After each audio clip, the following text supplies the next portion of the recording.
사도행전 19장에 우리 이제 오면 바울이 에베소에서 말씀을 전하는 것이 나오죠. 그래서 9절에 보니까 두란노 서원에서 날마다 강론을 하고, 어떻게 강론을 하느냐, 무엇을 강론하냐면 하나님의 나라에 대해서 강론하고 권면하죠.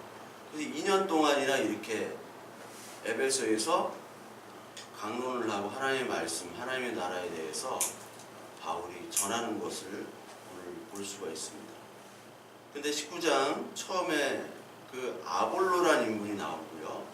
그리고 브리스길라와 아굴라라는 그 사람이 나오죠.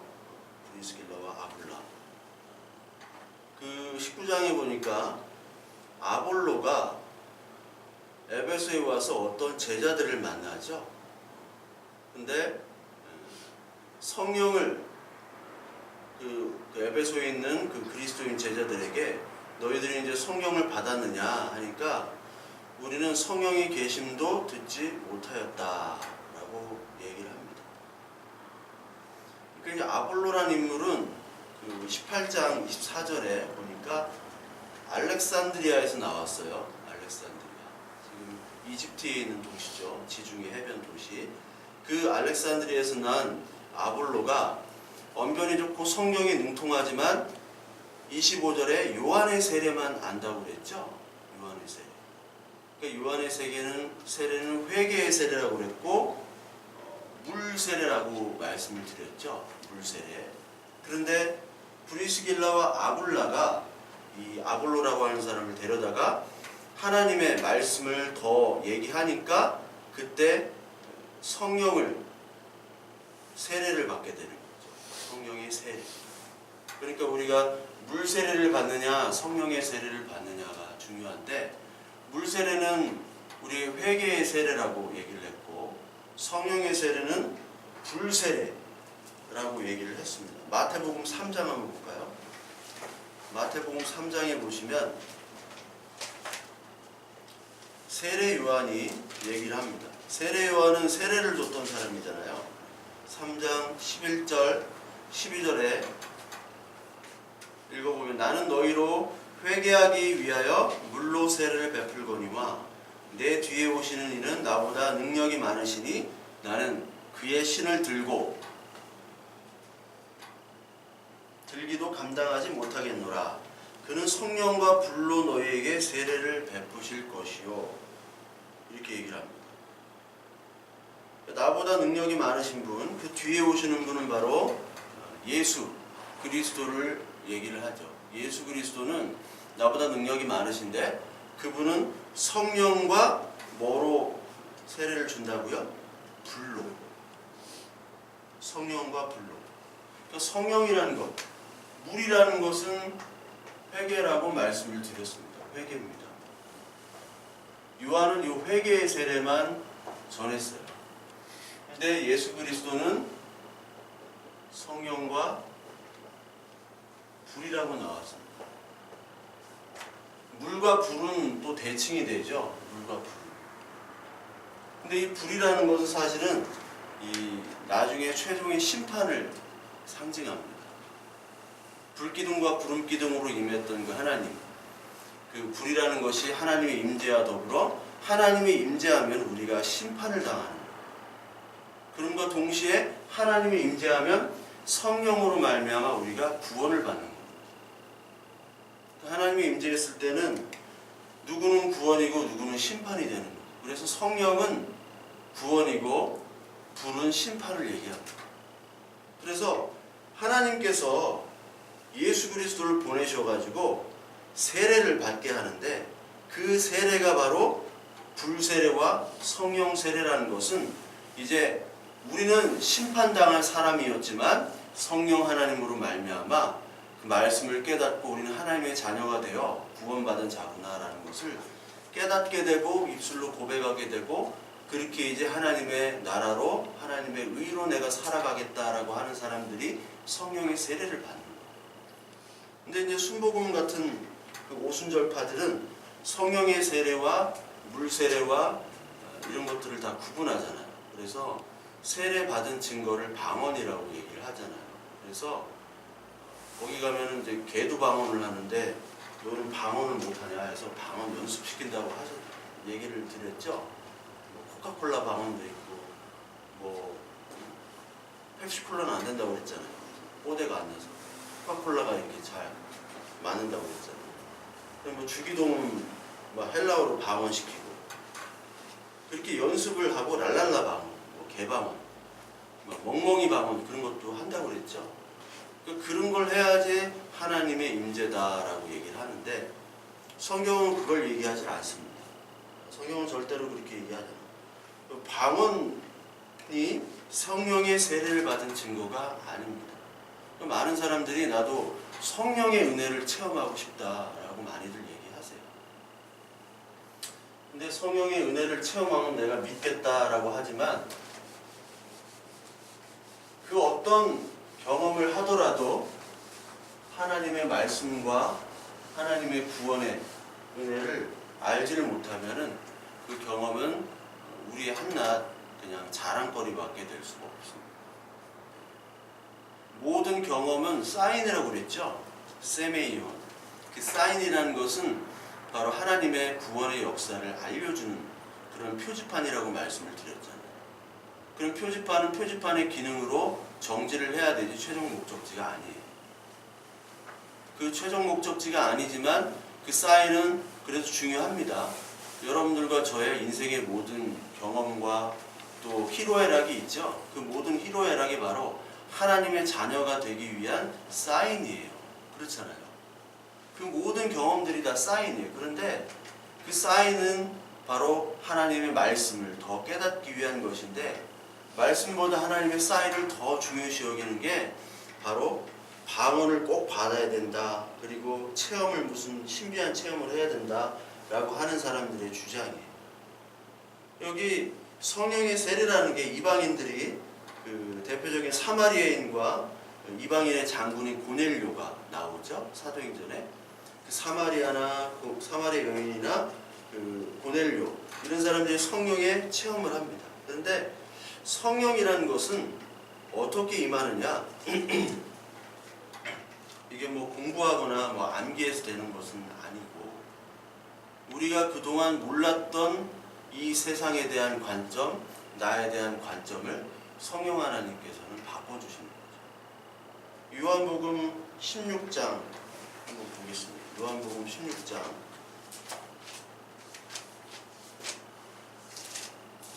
요한복음 16장 8절부터 13절까지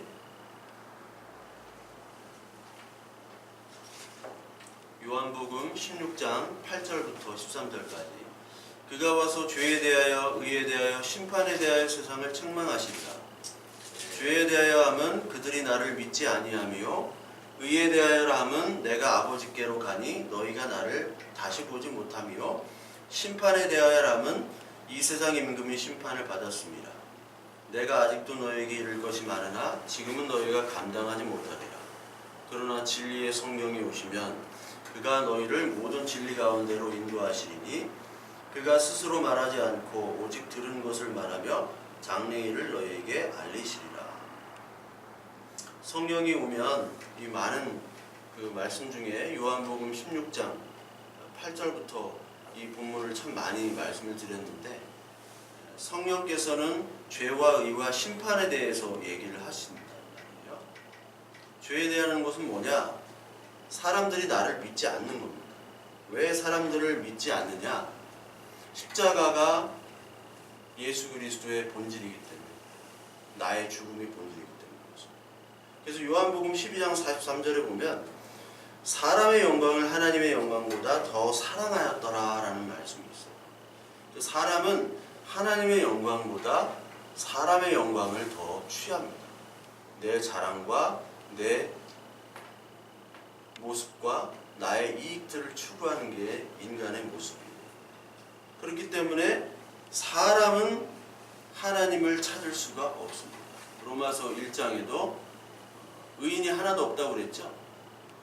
로마 3장에 보면은 의인은 하나도 없고 정말 없고 진짜 없다라고 얘기를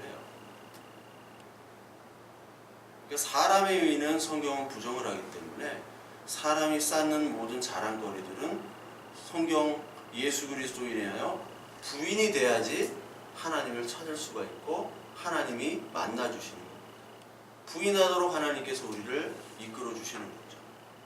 그렇기 때문에 세상은 하나님을 찾지도 않고 하나님을 믿지 않는 거죠. 그래서 죄라는 것은 하나님과 멀리 떨어져 있는 겁니다. 믿지 않는 거예요. 그러니까 우리가 성령이 임하면 아, 내가 죄인이었구나. 하나님을 알지도 못하고 찾지도 못했던 죄인이었구나라는 것을 성령 하나님께서 깨닫게 해주시는 겁니다.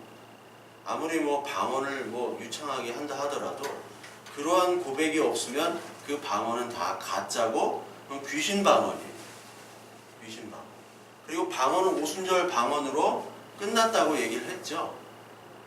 그래서 우리에게 지금 주어지는 방언은 개인적인 선물의 은사예요. 그냥 너희들이 정말 하나님을 내 존재를 믿지 못하니까 선물로 딱 주시는 거지. 그건 개인적으로는 차이가 있을 뿐이지 그 말씀 죄에 대해 의에 대해 심판에 대해 깨닫는 사람은 방언이 필요가 없습니다. 그리고 깨달아도 또 방언이 주실 수도 있는 거예요. 상관이 없는 겁니다. 매달릴 필요가 없어요.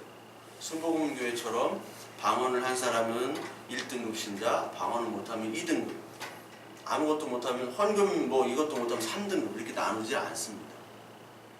거기는 계속 나눠가지고 경쟁을 시켜요. 죄에 대하면 말을 믿지 않는 것이고 의에 대하면 내가 아버지께로 가니 너희가 나를 다시 못할 것이다. 다시 보지 못할 것이다. 의라는 것은 하나님의 의만이 의죠. 예수 그리스도의만이 의. 그러니까 하나님 앞에 갈 수 있는 분은 예수 그리스도밖에 없는 겁니다. 그러니까 예수님만이 아버지께로 가는 거예요. 예수님이 하나님이기 때문에. 우리의 의로는 하나님께로 갈 수가 없습니다. 그렇기 때문에 우리는 그 의가 없이 하나님의 의가 전가가 되는 거잖아요. 전가. 네. 하나님의 의가 어떻게 전가가 돼? 예수 그리스도로 말미암아, 예수 그리스도의 의로 말미암아 우리가 하나님께로 갈 수가 있다는. 그래서 구약시대 때 제사를 그렇게 드렸잖아요. 짐승의 피로는 제사를 드리지만 매번 드려야 되죠. 예수 그리스도의 의가 전가됐다는 것은 한 번의 제사가 영원한 제사. 히브리서에 계속해서 반복되는 거죠. 예수 그리스도의 죽으심이 죄가 전가돼서 우리는 이제 죄가 예수 그리스도가 다 담당했다. 이제 우리에겐 죄가 없다. 그게 바로 전가가 된 겁니다. 나로 말미암지 않고는 하나님께로 갈 수가 없다. 내가 길이요 진리요 생명이다. 그게 바로 의에 대하여라면 내가 아버지께로 가니 너희가 다시 나를 보지 못하리라. 내가 가니까. 그러나 그 의가 전가가 된 다음에는 성령으로 말미암아 너희들이 이러한 모든 하나님의 일들과 섭리들을 알기 때문에 네가 누구인지 하나님이 누구인지 예수 그리스도가 누구인지 깨닫게 되어 이제는 하나님을 볼 수 있고 예수 그리스도를 다시 볼 것이다 라는 말씀입니다. 그리고 심판에 대하여는 이 세상 임금이 심판받은 거죠. 그 계시록 18장에 보면 세상 임금들이 다 바벨론 심판을 받는 게 나오는데 그것처럼 세상의 임금들이 자기가 왕 되는 건데 하나님의 왕이 아니라 자기가 왕으로 주장하는 사람들이 다 심판을 받는. 그 중에 대표적인 것이 바로 나죠. 나. 내가 왕으로 살고 내가 잘해야 되고. 그래서 이거 할 사람 하면 저요 막 손들고 그러잖아요. 요즘에도 그렇게 하나요? 하는지 모르겠는데 저 초등학교 때는 많이 그랬던 것 같아요. 뭐 시키면 항상 제가 1등으로 들었어요. 이제 어렸을 때는 점점 안 들게 되더라고요. 공부를 점점 못해지니까 옛날에 저거 해가지고 맨날 옆에 사람이 먼저 된다고 하면 때려서라도 내가 하고 그랬는데 그게 바로 내가 왕이 된다는 거예요. 내가 최고다라고 생각하는 거를 심판하는 거죠.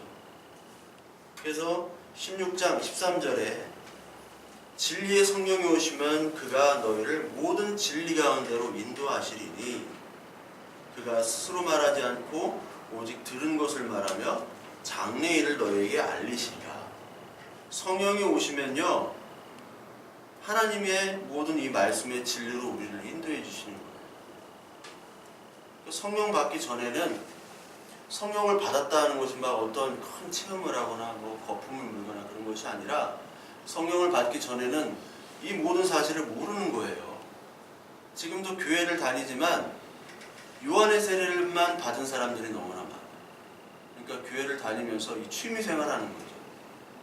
그냥 왔다 갔다 하면서 내가 죄인인지도 모르고 내가 얼마나 큰 의를 자랑했던 사람인지도 모르고 하나님의 의가 어떻게 나에게 전가되는지도 모르고 그렇게 왔다 갔다 하며 헌금도 하고 예배도 드리지만 그 하나님의 말씀, 이 진리의 성령이 우리에게 무슨 말을 하시느냐, 이 성경에 조명해 주시고 성경을 깨닫게 해주시는 이 성령을 아직까지 만나지 못한 분들이 너무나 많다는 거예요. 교회라는 이런 울타리에. 그래서 오늘 이 시간에도 많은 예배를 드리지만 저와 여러분들이 정말 성령을 체험하고 성령을 받은 자인가, 나는 정말 내 죄에 대하여 그리고 하나님의 의에 대하여 그 심판에 대하여 이 말씀을 정말 귀중하게 여기고 하나님의 의를, 그 나라를 먼저 생각하고 있는가. 오늘 다른 사람 얘기하기보다 우리 먼저 우리의 모습을 바라봐야 되겠죠. 그래서 이 성령으로 말미암아 이제 옛사람은 죽고 하나님의 자녀가 되어 하나님의 사람으로 내가 살겠다라고 이제 성령을 받은 사람은 고백되어집니다. 로마서 6장 3절에 보면 무릇 예수 그리스도와 합하여 세례를 받은 우리는 그의 죽으심과 합하여 세례를 받은 줄 알지 못하느냐. 이 세례라는 것이 물로 이렇게 푹 담그잖아요. 그러니까 옛날 사람은 죽은 거죠. 옛 사람은 죽었습니다. 이제 새 사람이 생명이 생긴 거죠. 이거를 부활이라고 그러죠. 부활. 세례라는 것은 옛 사람이 죽어야 돼요. 부활이라는 것은 전제가 죽어야 되는 거잖아요. 다시 살아야 되니까 옛 사람이 죽어야 되는 거예요. 고린도후서 5장 17절에 보니까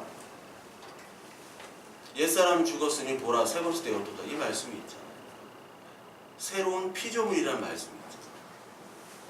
그러니까 우리의 옛 사람은 하나님의 그리스도의 옷을 입지 않은 사람이에요. 옛 사람은 죽고 이제 내가 예수 그리스도와 함께 죽고 살겠습니다. 갈라디아서 2장 20절의 말씀처럼. 그게 바로 성령에 살아가는 성령 받은 자의 모습이고 성령 체험입니다. 그러니까 우리가 뭐 오순절 그 순복음 쪽에서 얘기하는 그런 성령이 아닙니다. 그래서 성령을 받은 사람은 하나님의 자녀가 되는 거고 다시 거듭났다고 얘기를 하는 사람입니다. 이 세상 사람들은 죄와 함께 살아가는 겁니다. 예, 죄와 함께 살아가는 겁니다. 우리도 죄와 함께 살아갔다가 성령이 오셔서, 내가 아무런 공로도 없지만 성령이 오셔서 우리에게 벼락을 때리시는 거예요.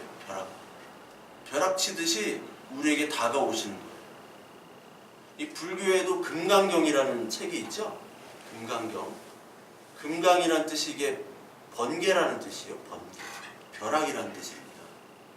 벼락처럼 임하는 그 말씀이 바로 금강경이에요. 그러니까 우리는 늘 앞에 보이는 것만 쫓았던 사람들, 이게 세상의 죄인들이에요. 그 장자에 보면은 그 장자가 원래 이름이 장주예요.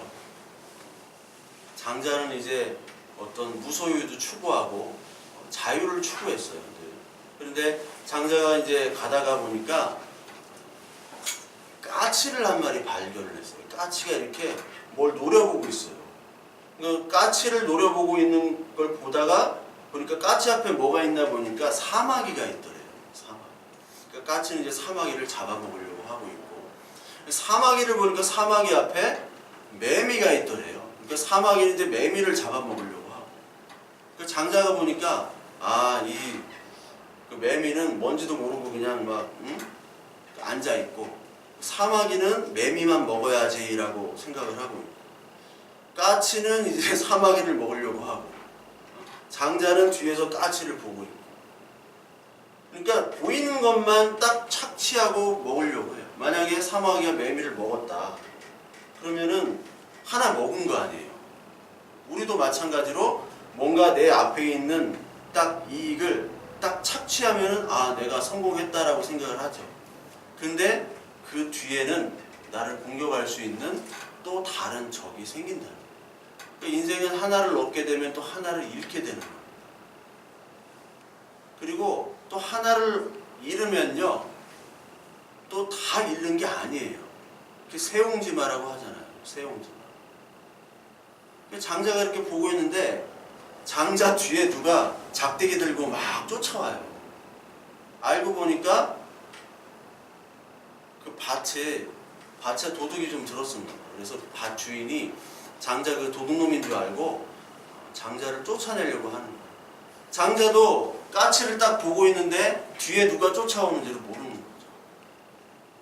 그러니까 인생이 어리석은 게 뭐냐면 바로 매미나 사마귀나 까치 같은 그런 인생을 우리가 살았다는 거예요.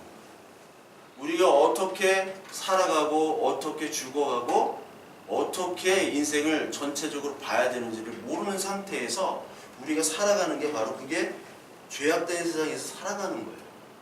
그게 죄인의 모습입니다. 그냥 눈에 보이는 것만 추구하는 거예요.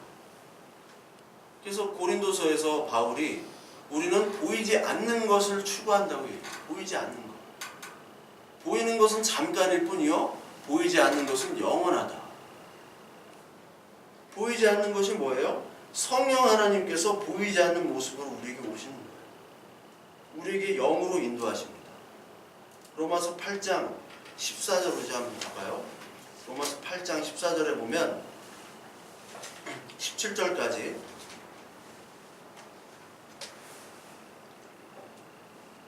무릇 하나님의 영으로 인도함을 받은 사람은 곧 하나님의 아들이라. 하나님의 영은 성령입니다. 그래서 우리가 성령 하나님이라고 해야 돼요. 성령 하나님. 성령으로 인도함을 받은 사람은 곧 하나님의 아들이 되는 거죠. 너희는 다시 무서워하는 종의 영을 받지 아니하고. 이게 세상의 영입니다. 세상의 영은 보여지는 것, 그리고 내가 가진 것들. 그렇기 때문에 무서워하는 종의 영이에요. 이스라엘 백성들이 애굽에 있었을 때 누구를 무서워했습니까? 바로를 무서워했잖아요. 파라오를. 이 세상의 모든 나라와 제국들은 다 왕을 무서워하게 되는 것이고, 권력을 무서워하고 돈을 무서워하는 거죠. 돈 있는 사람 앞에 우리가 아무것도 돈이 없으니까 그 사람 밑에 들어가서 일을 해야지 먹고 살아가는 거예요. 그러니까 그 사람을 무서워하게 되죠. 그러니까 돈을 가진 사람은 갑질을 할 수밖에 없는 거예요. 그러나 무서워하는 종의 영을 받지 않고 양자의 영, 즉 우리가 아빠 아버지라고 부르짖느니라. 성령이 친히 우리의 영과 더불어 우리가 하나님의 자녀인 것을 증언하시나니, 자녀이면 또한 상속자 곧 하나님의 상속자여 우리 그리스도와 함께한 상속자니, 우리가 그와 함께 영광을 받기 위하여 고난도 함께 받아야 할 것이니라. 하나님께서 너희들이 이제 고아라고 안 하고 아빠 아버지라고 부르게 하는 거예요. 이 세상은 고아로 살아갑니다. 고아라는 것은 의지할 부모가 없기 때문에 무슨 일이 닥치면 자기 스스로 해결해야 되잖아요. 얼마나 불쌍해. 고아가 참 불쌍한 거고. 그리고 잘못된 길로 갈 때도 꾸짖는, 이렇게 타이르는 부모가 없어요. 그러니까 잘못된 길로 계속 갈 수밖에 없는 겁니다. 그런데 세상의 소욕으로 그렇게 고아로 살아갔던 우리들에게 하나님의 영, 양자의 영이 임하는 거예요. 양자의 영. 그래서 하나님께서 우리가 어떠한 일을 생기든지 하나님은 우리를 보호해 주시고 또한 하나님을 떠나려고 할 때마다 하나님께서 아버지로서, 아빠로서 우리들을 경책하시고 다그치시고 선한 길로 인도하시는 분이 바로 하나님의 영, 성령으로 그렇게 인도하신다. 성령은 어떻게 인도하냐? 하나님께서 우리에게 주신 이 말씀을 우리가 깨닫도록 하셔서 바른 길로 인도하시고요. 그리고 우리 어떤 일을 생겨도 하나님 앞에 우리는 갈 수가 있잖아요. 하나님 앞에 기도할 수 있잖아요. 그 기도와 말씀으로 우리에게 길을 인도해 주신다는 거예요. 그 영을 우리에게 주셨어요. 성경은 아빠라고 얘기합니다. 아빠. 뭐 아버지가 아니라 father가 아니라 daddy예요. daddy. daddy지 이게 father가 아닙니다. 그러니까 아빠 뭐 해주세요. 우리는 언제든지 나갈 수 있는 거예요. 왜? 예수님이 우리의 죄를 다 사해줬기 때문에 우리는 언제든지 그 은혜의 자리로 나아갈 수 있죠. 캐톨릭처럼 막 고해성사하고 그런 거 아닙니다. 개인적으로 다 나갈 수 있는 거예요. 신부한테 고해성사를 할 필요가, 인간한테, 죄인 인간한테 무슨 죄를 고백을 해요. 말이 안 되는 거예요. 베드로가 예수님을 저주하고 부인했죠. 근데 예수님은 그때 네 믿음이 떨어지지 않기를 기도를 했습니다. 이게 누가복음 22장에 나와요. 누가복음 22장에 보면 22장 32절부터 34절까지 보면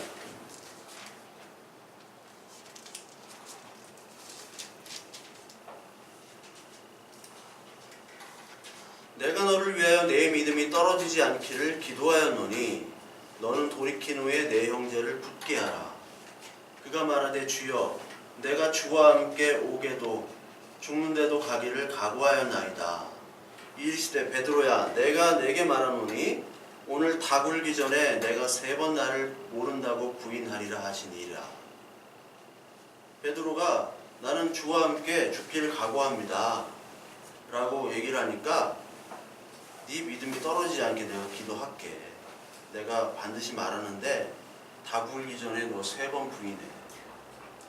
이렇게 얘기를 하시잖아요.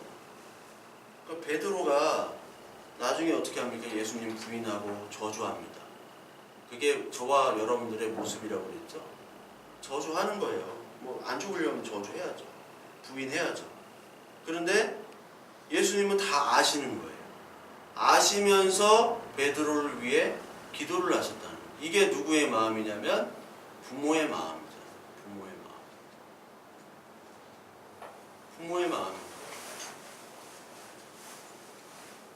그 자기를 부인하고 저주한다 할지라도 내 자식을 위해서 기도하고 내 자식을 위해서 나를 희생하는 것. 그게 바로 아빠이기 때문에 하나님이 자기의 독생자를 주셨기 때문에 우리가 아직 죄인 되었을 때 우리를 아직도 지금 사랑하고 계신다. 죄인 되었을 때 사랑하는 거예요. 우리가 의인이 됐을 때 사랑하는 것이 아니라 죄인 되었을 때 사랑하셨다. 그걸 어떻게 증명하셨느냐? 자기 아들을 죽이심으로. 이게 로마서 5장 8절의 말씀. 죽이심으로 그걸 증명했다고 얘기를 해요. 그 사랑을 나중에 베드로가 깨닫죠. 나중에 깨닫습니다. 나중에 깨달아가지고 갈릴리 바다에서 부활한 예수님과 만나잖아요. 야, 밥 먹자 해가지고 밥 먹자네 거기서. 그 제자들이랑 예수님이 한 거는 밥 먹는 거밖에 없어요. 별로.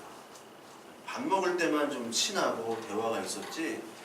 뭐 예수님 뭐 하고 말씀할 때는 저게 뭔 말이야 하고 뭐 따라다닐 때 막 기적하면 와 막 이렇게 막 하고 아무 정신이 없는 애들이. 그러니까 예배 끝나고 꼭 밥을 먹어야 돼요. 우리도 그냥 마시면 안 돼요. 그러니까 밥 먹을 때 이게 대화가 나오는 거예요. 밥 먹을 때 뭐가 나와요? 요한복음 21장에 이게 아주 중요한 내용이 나오잖아요. 밥 먹고 나서 밥 먹으면서 얘기를 하시는 거예요. 21장 요한복음 21장 18절에 그 전에 이제 네가 나를 사랑하느냐 하니까 사랑한다고 계속 얘기하잖아요. 베드로가. 이때는 정말 고백이죠. 내가 정말 부활하고 저주했던 그 아빠가 다시 오셔가지고 밥도 차려주시고 나를 칭찬해주시고 나를 위로해주시는데 어떻게 고백을 안 하겠어요? 진짜 고백을 하는데 예수님이 이제 베드로에게 또 얘기를 합니다. 진실로 진실로 내게 이르노니. 똑같은 얘기를 하는 거죠. 진실로 진실로 네가 다 굴기 전에 3번 부인한다 라고 얘기했듯이 18절에 진실로 또 이르노니 내가 젊어서는 스스로 띠띠고 원하는 곳으로 다녔거니와 늙어서는 내 팔을 벌리리니 남이 내게 띠띠우고 원하지 아니하는 곳으로 데려가리라. 이 말씀을 하시면 베드로가 어떠한 죽음으로 하나님께 영광을 돌릴 것을 가리키심이로라. 이 말씀을 하시고 베드로에게 이르시되 나를 따르라 하시니 네가 원하는 곳으로 막 다녔잖아요, 젊을 때는. 그런데 늙어서는 이게 이제 성령 세례를 받고 하나님의 말씀을 깨달은 다음에 네가 사도가 된 다음에는 네가 원하지 않는 곳으로 성령께서 너를 이끌겠다라고 얘기를 해요. 그러니까 베드로와 바울이 많이 비교가 되잖아요. 베드로는 수제자고 바울은 이방인의 사도고. 근데 베드로는 머리숱이 많고 바울은 머리가 하나도 없고. 그 로마 캐톨릭 본산이 그 바티칸에 가면은 한쪽엔 베드로, 한쪽에는 바울의 동상이 있어요. 거기 2번 가가지고 제가 잘 아는데 이렇게 동상이 딱 있어요. 근데 그 베드로와 바울이 이제 거의 뭐 쌍두마차지, 이게 둘이. 쌍두마차인데 공통점은 뭐냐면 로마에서 죽은 거예요. 로마에서. 바울도 로마를 목적지로 하고 죽었고요. 베드로도 원래 베드로가 뭐 헬라어나 라틴어를 몰랐어요. 몰라서 이제 예루살렘만 있는데 난 여기만 있어야지 했는데 말도 통하지 않은 로마로 하나님이 보낸 거예요. 자기가 가고 싶어서 간 게 아니라 보낸 거예요. 그래서 그 로마 콜로세움에서 한 40분 걸었던 것 같아요. 딱 걸어가니까 그 쿼바디스 도미네 처치라는 교회가 있어요. 그 베드로가 뭐 거기서 회심을 했다는데 거기서 회심을 한 건 아니고 그냥 교회를 기념해서 졌어요. 조그마한 교회인데 저희 교회만 합니다. 저희 교회만 하는데 관광객들이 하도 많아가지고 들어갈 수가 없어요. 저희 교회만 해요, 딱. 근데 관광객들이 너무 많아요. 쿼바디스 도미네. 주여 어디로 가나니까. 그러니까 1화에 보면 그게 뭐 사실인지 아닌지 모르는데 베드로가 로마에 가서 핍박을 당하니까 도망갔대요. 도망가다가 로마는 이제 도망가다 죽겠다 가는데 거기서 주님께 기도를 했대요. 쿼바디스 도미네. 주여 어디로 가야 됩니까? 라고 하니까 하나님이 여기가 네가 죽을 장소다 라고 말씀을 하신 거예요. 그래서 다시 돌이켜서 로마에서 이제 십자가에 뭐 거꾸로 매달려 죽었다라는 많이 들었잖아요, 우리가. 그냥 십자가에 못 박혔는데 아니 그 예수님이 십자가에 바로 박히셨는데 예수님 부인한 데가 어떻게 바로 박히겠냐. 그래서 거꾸로 매달아 달라. 저도 항상 거꾸로 매달리고 있는데 허리 때문에 거꾸로 매달리는데 거꾸로 매달리는 게 쉽지가 않습니다. 그 십자가에 어떻게 그렇게 고통스럽게 죽었거든요. 그 죽은 장소에다가 로마 바티칸 그 베드로 성당을 진 거예요. 바티칸 성당을. 그래서 마태복음 16장에 베드로 반석 위에 교회를 세우리라 말씀하셨잖아요. 그래서 이 말씀이 이 말씀이구나 해가지고 베드로가 죽은 장소, 베드로가 뜻이 반석이잖아요. 거기다가 로마 캐톨릭 교회를 세운 거예요. 베드로 성당을. 참 이 로마 캐톨릭 사람들은 베드로를 너무 끔찍하게 위해요. 근데 하나님께서는 이 베드로를 원치 않는 곳으로 끌고 가는 거예요. 왜? 아버지니까, 부모니까. 내가 원하는 곳으로 가지 못하게 하는 경우가 많잖아요, 부모님은. 그것이 잘못된 길인 걸 알기 때문에. 그래서 하나님께서는 예수 그리스도께서 베드로를 위해서 기도했듯이 성령 하나님께서는 우리가 기도할 바를 알지 못할 때 우리 안에서 기도하시고 그리고 예수 그리스도께서는 오늘도 하나님 우편 보좌에서 우리를 위해 기도하신다고 얘기를 합니다. 로마서 8장 26절에 보면 이와 같이 성령도 우리의 연약함을 도우시나니 우리는 마땅히 기도할 바를 알지 못하나 오직 성령이 말할 수 없는 탄식으로 우리를 위하여 친히 간구하시느니라. 마음을 살피시는 이가 성령의 생각을 아시나니 이는 성령이 하나님의 뜻대로 성도를 위하여 간구하심이니라. 우리는 사실 기도를 어떻게 해야 될지를 모릅니다. 기도할 바를 알지 못해요. 하나님 뭐 도와주세요 하고 끝나요. 근데 진정한 기도를 알지는 못해요. 왜냐하면 하나님의 말씀과 하나님의 그 깊은 섭리를 우리가 다 알지 못하기 때문에. 근데 성령께서는 우리의 기도를 유지시키도록 탄식으로 우리를 위해 친히 간구하십니다. 그래서 우리가 기도할 때 하나님 내가 기도할 바를 알지 못합니다. 기도하다가 보면 하나님 내가 이거 주세요 저거 주세요 지금 이런 위기에 처해 있습니다. 이런 고민이 있습니다. 아버지 해결해 주세요. 이런 걸 할 수 있지만 더 깊은 기도로 들어가기가 우리가 쉽지 않아요. 그때 하나님 도와주세요. 하나님이 원하시는 기도, 그 기도가 뭔지를 하나님 내가 알길 원합니다. 내가 하나님이 기뻐하시는 그 기도 할 수 있도록 주님 이끌어 주세요. 그렇게 하라고 지금 로마서에 얘기를 하고 있는 거예요. 성령이 우리를 위해서 친히 간구하십니다. 그래서 하나님께서 하나님을 사랑하는 자, 그 뜻대로 부르심을 입은 자들에게 모든 것이 합력하여 선을 이루느니라. 이 말씀이 우리가 하는 모든 기도의 제목들은 다 하나님이 응답하셔서 하나님의 자녀가 되는 그 선으로 응답되도록 이끌어 가신다는 거예요. 그래서 우리의 기도하는 모든 기도 제목들은 다 응답이 되는 거예요. 응답. 모든 것이 합력하여 선을 이루는 것이기 때문에. 그래서 성령이 임한 자는요, 이제 자기의 영광을 포기하는 자가 되고, 이제 죄에 대하여 의에 대하여 심판에 대하여 알게 되고 말씀이 들리게 되는 거죠. 자기 의가 아니라 하나님의 의를 먼저 추구하는 사람이 되는 겁니다. 그래 이 세상이 아니라 예수 그리스도의 옷을 입은 자로 변화가 됩니다. 그게 로마서 12장에 나옵니다. 로마서 12장 2절에 보면 너희는 이 세대를 본받지 말고 오직 마음을 새롭게 함으로 변화를 받아 하나님의 선하시고 기뻐하시고 온전하신 뜻이 무엇인지 분별하도록 하라. 마음을 새롭게 함으로 변화를 받는 게 바로 성령의 세례를 받는 겁니다. 이 말씀이. 그렇게 되면 온전하신 뜻이 무엇인지 분별하게 되는 거예요. 성령은 분별의 영이에요. 이게 정말 하나님이 원하시는 것이고 기뻐하시는 건가 아닌가 분별하도록 만들어주세요.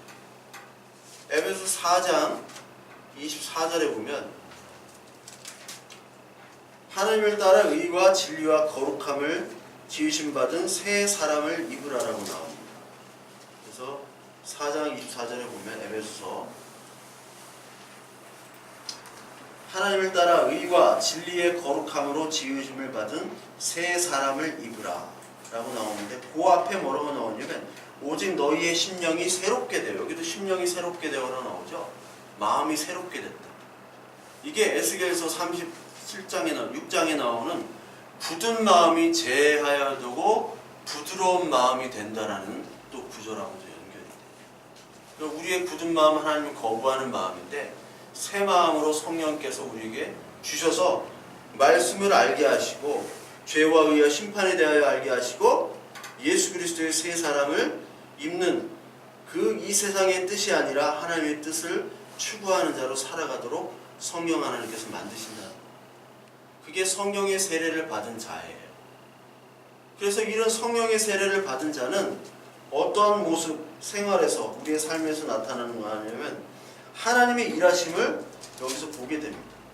그래서 오늘 11장 11절 19장 11절 12절에 보면 바울이 손으로 놀라운 능력을 행하죠. 그래서 12절에 보니까 사람들이 바울의 몸에서 손수건이나 앞치마를 가져다가 병든 사람에게 얻으면 그 병이 떠나가고 악귀도 나간다고 얘기했어요. 그러니까 악귀가 나간다. 귀신이 나가는 거죠. 손만 얹어도 이게 바로 하나님의 일하심을 보여주는 거죠. 왜? 이 사람들은 에베소에 우상을 섬기는 사람들이니까 뭔가 체험이 필요해요. 능력이 필요합니다. 그래서 하나님의 능력이 이런 것이다라는 것을 사인으로 보여주는 거죠. 그리고 나서 이 사람들에게 그 사인은 다가 아니라 실체가 아니라 하나님의 말씀이 실체하라면서 두란노 소원에서 2년 동안 하나님의 말씀, 즉 하나님의 나라에 관하여 얘기하고 권면을 했다고 얘기했잖아요. 그러니까 많은 사람들, 유대인이나 헬라인이나 다 주의 말씀을 듣더라. 즉 하나님의 성령의 세례를 받은 이 사람들을, 이 바울이 하나님의 일하심을 많은 사람들을 통해서 보게 만드는 역할을 하게 되는 거예요. 말씀을 통해서, 이적을 통해서. 그러니까 저와 여러분들도 하나님의 일하심을 보게 되는 거죠. 나는 하나님의 일하심을 본 적이 없는데요. 그런 분들이 많이 있어요. 기적을 좀 체험하고 싶습니다. 근데 하나님은 네가 기적이다 라고 얘기를 하시잖아요. 가장 큰 기적은 네가 미친놈처럼 날뛰다가, 세상에서 날뛰다가 네가 지금 하나님의 말씀을 듣고 예배하고 지금 이렇게 하나님의 말씀에서 살아가고 있는 게 네가 기적이야. 그보다 큰 기적은 없는 거예요. 여러분들과 저의 인생을 돌이켜보면 그보다 내가 지금 예수 그리스도를 하나님의 은혜로 말미암아 믿고 죄에 대하여 유에 대하여 심판에 대하여 이 말씀을 듣고 부족하지만 하나님의 말씀대로 살려고 하는 그런 모습이, 그게 바로 기적이지 딴 기적이, 큰 기적이 없습니다. 하나님의 일하심을 보게 되는 거예요. 근데 이 하나님의 일하심을 따라하는 사람들이 있었어요. 13절에 보니까 마수라는 어떤 유대인들이 있었고, 그리고 그 마수라는 사람들, 그 유대인이 예수의 이름으로 귀신을 떠나가라라고 이렇게 막 해요. 왜냐면 바울이 전파하는 예수라 딱 보니까 나도 예수의 이름만 부르면 귀신이 떠나가겠구나. 이거를 누가 또 흉내를 내느냐. 14절에 유대의 한 제사장 스게와와 7 아들도 이해를 행하더니, 그 유대의 제사장 아들, 그 7명의 아들 모두가 이 일을 행했대요. 그러니까 유대인들 두 부류가 나오죠. 마수라는 유대인, 그리고 제사장의 아들들. 이 유대인들이 하나님의 이름, 하나님은 아는데 귀신을 쫓으려고 자기의 유익과 자기의 이익을 위해서 하나님의 이름을 빌려 이용한 거죠. 그게 바로 사탄이에요. 사탄은 하나님을 계속 외치라고 합니다. 어떤 교회 가면 예수만 하면은 그냥 막 다 병이 낫고, 주여만 하면 다 낫는다고 그래요. 어떤 교회, 광주에 어떤 교회 가니까 주여만 1000번, 10,000번을 하더라고. 기도해서. 딴 기도는 안 해요. 주여. 쭈쭈 가야 돼. 쭈쭈. 그러니까 듣는데 그냥 박명수의 쪼쪼 댄스가 생각나네. 쭈 막 이렇게. 거기 다니는 한 자매, 오빠 우리 교회 문화충격 받지 마. 주여만 10,000번 땡겨. 기도회 때. 야, 무슨 그런 교회가 있냐. 진짜 가보니까 진짜 주여라는 단어 자체가 능력 있는 게 아니에요. 하나님이라는 단어 자체가 능력 있는 게 아니잖아요. 그래서 10계명에 하나님의 이름을 망령 때에 부르지 말라라고. 이게 말이 뭐냐면 하나님의 이름만 갖다 대면 모든 것이 만병통치고 만사형통이다. 이게 아니라는 거예요. 자기 유익을 위해서 하나님을 부르는 거는 사탄을 부르는 겁니다. 그러니까 악귀도 알잖아요. 악귀도 내가 예수도 알고 바울도 아는데 너희는 뭐냐? 어? 그러니까 악귀 들린 사람이 그들에게 뛰어올라, 그들이 막 물러가라 하는 사람들한테 그들을 상하게 했잖아요. 막 옷을 벗기고 그랬나 봐. 그래서 그 마술했던, 그 쇼했던 사람들이 벗은 몸으로 집에서 도망가는 다 벗겨진 거지 막. 그 막 귀신아 물러가라 하면 귀신 들린 사람이 오히려 야 쇼하고 있는 내가 바울도 알고 하나님도 아는데 너희 지금 가짜야 임마 하니까 다 옷 벗겨가지고 도망간 거예요. 그러니까 에베소 사람들이 와 이 일을 보고 진짜 바울이야말로 진짜 하나님의 사도구나 라는 걸 깨닫고 많은 사람이 잡아가요 마술을 행하던 많은 사람들도 와가지고 그 책을 모아가지고 뭐예요 그 5만이나 되는 이것들을 다 불살랐다는 거예요. 지금으로 얘기하자면은 막 게임 있죠, 막 스마트폰, 막 노트북, 막 이런 우리 막 잡지책 이런 것들을 다 가져다가 불살라는 거랑 똑같아요. 이 마술책을 5만이나 불살는 거. 그러면서 이와 같이 주의 말씀이 힘이 있어 흥황하여 세력을 얻으니라. 즉 성령의 세례를 받은 사람들은 하나님의 일들을 보게 됩니다. 하나님의 말씀이 전파되는 것들을 알게 돼요. 그걸 인생에서 경험하게 됩니다. 나부터 그리고 내 이웃의 사람들로부터 그리고 이적들도 보게 돼요. 그 이적들은 하나님의 말씀으로 가는 이적이죠. 그런데 동시에 뭐냐면 하나님의 성령을 받은 자는 하나님의 일할 때 고난도 받습니다. 고난을 같이 받는 거예요. 아까 요한복음에서도 뭐를 얘기했습니까? 하나님의 말씀을 통해서 의와 그 진리의 성령으로 오시는 그 하나님을 얘기했잖아요. 근데 그 진리의 성령을 통해서 오실 때 고난도 영광과 함께 고난도 너희가 받겠다라고 말씀을 드렸죠. 그러니까 하나님이 일할 때 고난이 어떻게 오느냐?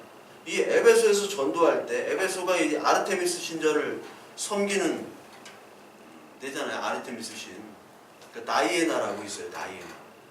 다이애나, 아르테미스 그리고 뭐 아테나 이게 다 뭐 사실 비슷한 신들이에요.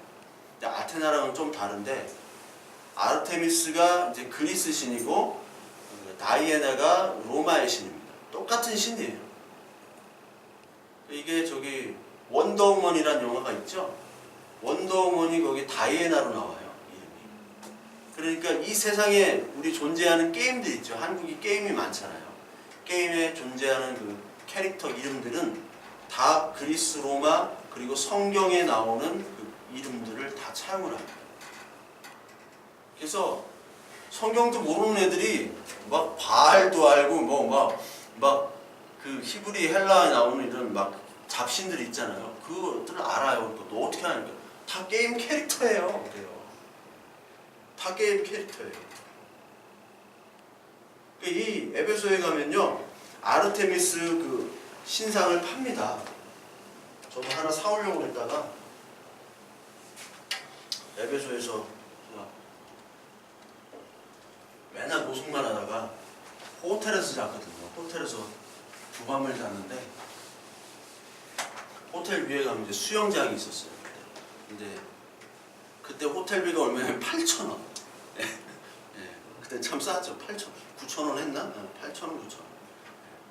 근데 그 아르테미스 신전 제가 이제 에베소서 강의한 게 있는데 그 에베소 강의하는 거 보면은 그 파워포인트로 그 아데미 신을 그려놨어요. 아데미 신은 풍요의 신입니다. 그래서 그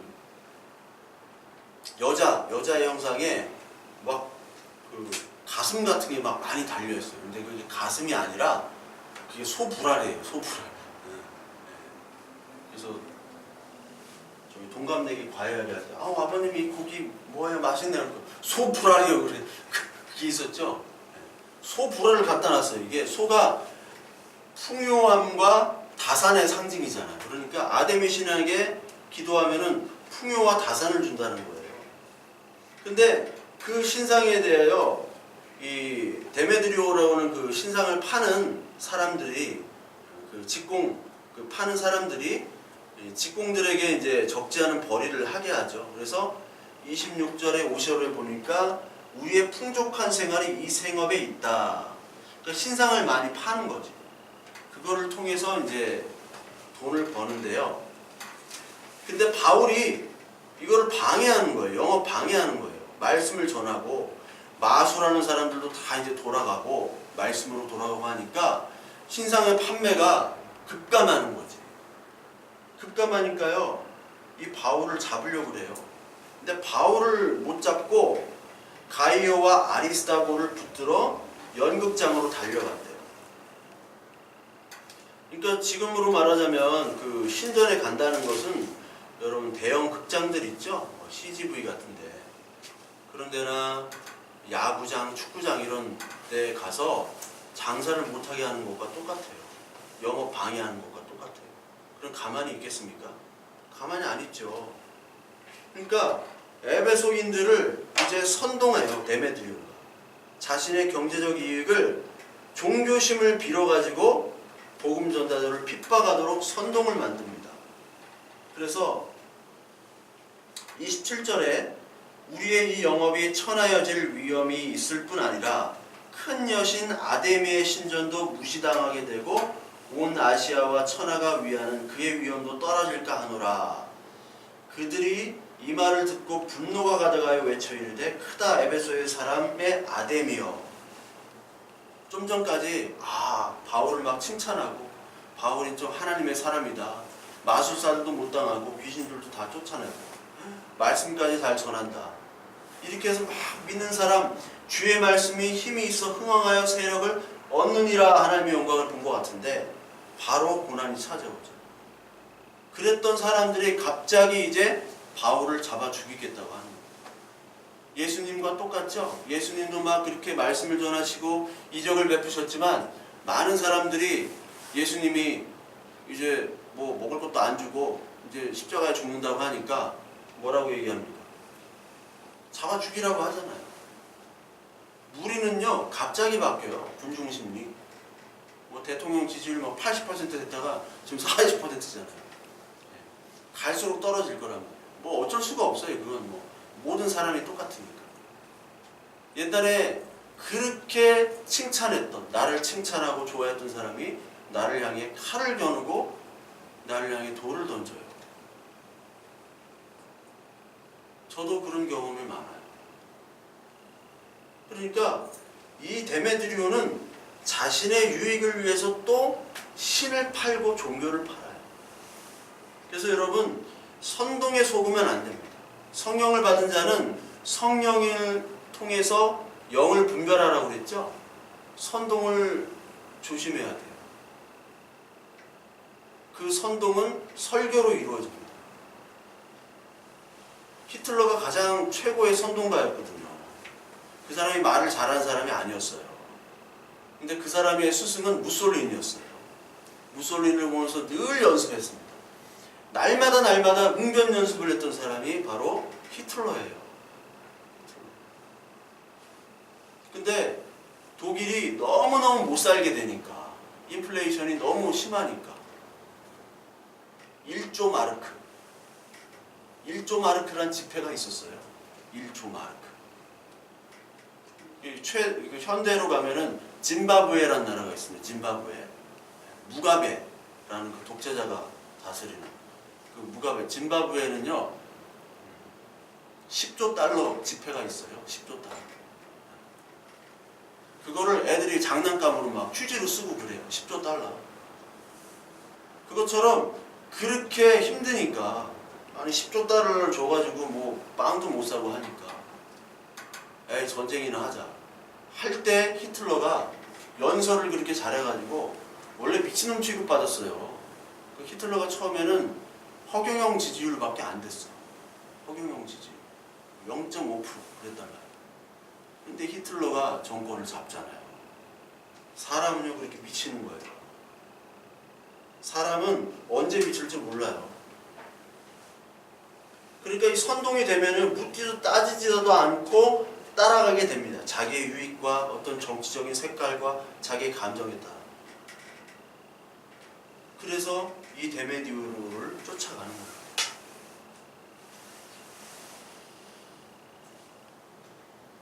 시장에서는 정말 10원, 20원 깎는데 교회 오면 생명이 달린 이 교회와 이 생명이 달린 신앙에는 우리가 생각을 안 하고 막 선동돼가지고 끌려갈 때가 너무 많아요.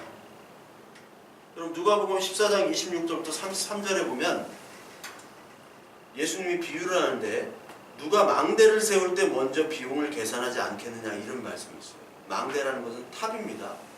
탑을 세울 때 우리가 건축을 할 때 비용이 얼마 들고 내가 이렇게 하니까 내가 얼마를 남겠다 이런 계산을 하잖아요. 계산 안 하고 이 세우는 사람이 어디 있어? 그리고 1만 명으로 2만 명을 대적할 때 싸울 때 누가 그거를 계산하지 않는 사람이 어디 있느냐. 이 이야기를 하신 거는 바로 누가복음 14장 27절과 33절에 하는 말씀이 그 핵심인데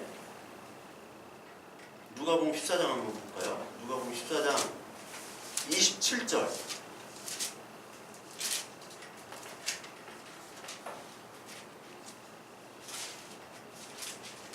27절 보면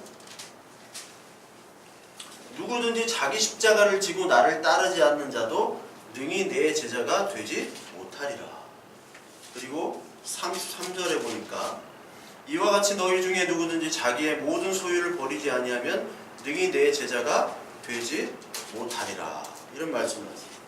즉 십자가를 지고 따라야 내 제자가 되고요. 나의 자녀가 되고 모든 소유를 버려야지 내 제자가 된다. 그러니까 네가 지금 계산해봐라 그거예요. 이 십자가의 대가가 어느 정도인지 계산을 해보라는 거예요. 탑 싸울 때는 먼저 계산하지 않느냐? 전쟁할 때 다 계산하지 않느냐? 어떻게 싸워야 될지. 그런데 왜 예수 그리스도를 믿는 데는 왜 아무 계산 없이 하느냐? 이것들을 다 포기해야지만은 너는 나를 믿을 수 있다. 무작정 선동되어지는 것으로 말미암아 이게 신이 되고 우상이 되고 돈이 되고 이념이 되고 지금 무작정 그냥 돈 버는 것도 왜 버는 건지 몰라요. 왜 내가 하나님 믿는 건지 알지는 못하고 그냥 가는 거예요. 그러지 말고 십자가를 지는 것과 그리고 너 자신을 부인하고 네 소유를 파는 것에 대해서 네가 한번 생각해봐라. 그런 거예요.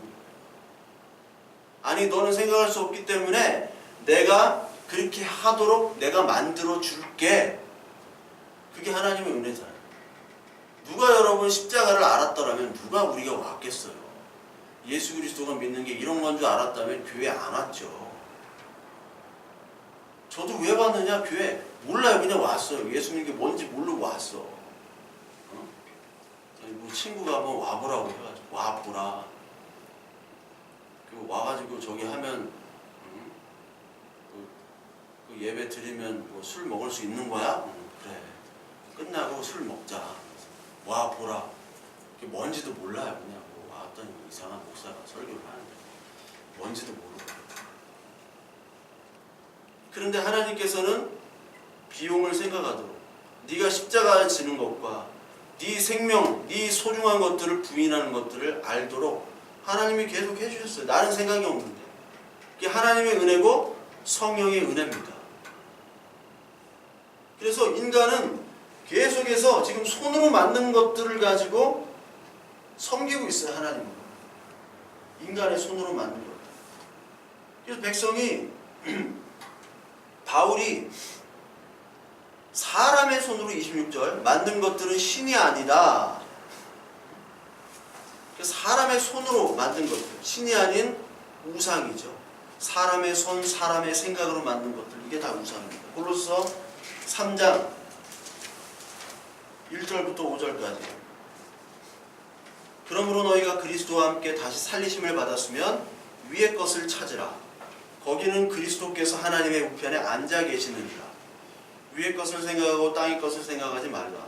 이는 너희가 죽었고 너희 생명이 그리스도와 함께 하나님 안에 감추어졌습니다. 우리 생명이신 그리스도께서 나타나실 그때 너희도 그와 함께 영광 중에 나타나리라. 그러므로 땅에 있는 지체를 죽이라. 곧 음란과 부정과 사욕과 악한 정욕과 탐심이니 탐심은 우상 숭배니라. 우상 숭배는 탐심이라고 분명히 나오죠. 골로새 3장 5절에 탐심이 바로 우상 숭배예요. 즉 우리의 손으로 만든 것, 우리의 생각으로 모든 만든 것들은 바로 탐심의 모습이고 그게 우상이에요. 사람이 만든 허상을 자꾸 갖기 위해서 그 선동자들이 하는 말을 쫓아가고 따라가고 그러므로 말미암아 하나님의 말씀과 하나님의 말씀을 전하는 자들을 그 복음 전도자들을 대적하는 모습이 여기 이 세상의 모습이에요. 그러니까 우리는 하나님의 일을 할 때 하나님의 말씀을 전할 때 당연히 세상으로부터 핍박을 받을 수밖에 없습니다. 그래서 디모데에게 바울이 복음과 함께 고난을 받으라. 영광과 함께 고난이 있다. 그것이 우리의 모습이에요. 그래서 우리가 가지고 있던 이 소유와 가치들을 하나님께서 버리도록 만들 때 이 세상에서 고난이 있고 그리고 바보 소리 듣고 그리고 멍청하다는 소리를 들을 수도 있고 그렇게 사는 거예요. 그래서 하나님 말씀이 전할 때마다 우리 밖과 우리 마음 안에서 사실 소요와 핍박과 고난이 있습니다. 저와 여러분들이 지금 하나님이 성령으로 오늘 저와 여러분들의 삶과 인생에서 일하고 계심을 고백하고 있는지 우리가 다시 한번 우리의 마음을 말씀 앞에 살펴봐야 됩니다. 그리고 우리가 어떤 일이 벌어졌을 때 하나님께서는 보아처럼 우리를 버려두지 않고 하나님 앞에 갈 수 있는 그런 성령의 은혜를 우리에게 주셨다. 아빠, 아버지.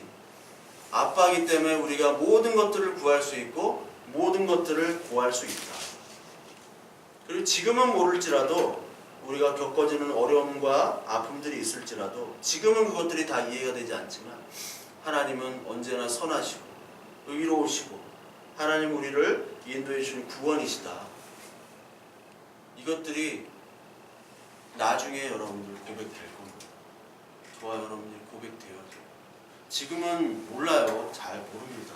이게 왜 이런지, 왜 이런 일들이 벌어졌는지. 그러나 분명히 하나님께서는 우리보단 선하시잖아요. 하나님은 선하시다. 이 마음만 변치 않으십니다. 그러면 나중에 다 알게 됩니다. 다 알게 돼요. 성령을 체험한 자는 다 알게 됩니다. 베드로도 몰라요. 근데 오순절 성령 강림 후에 바뀌었잖아요. 네가 원치 않는 띠 있는 곳으로 간다. 그게 뭔 말입니까? 뭡니다.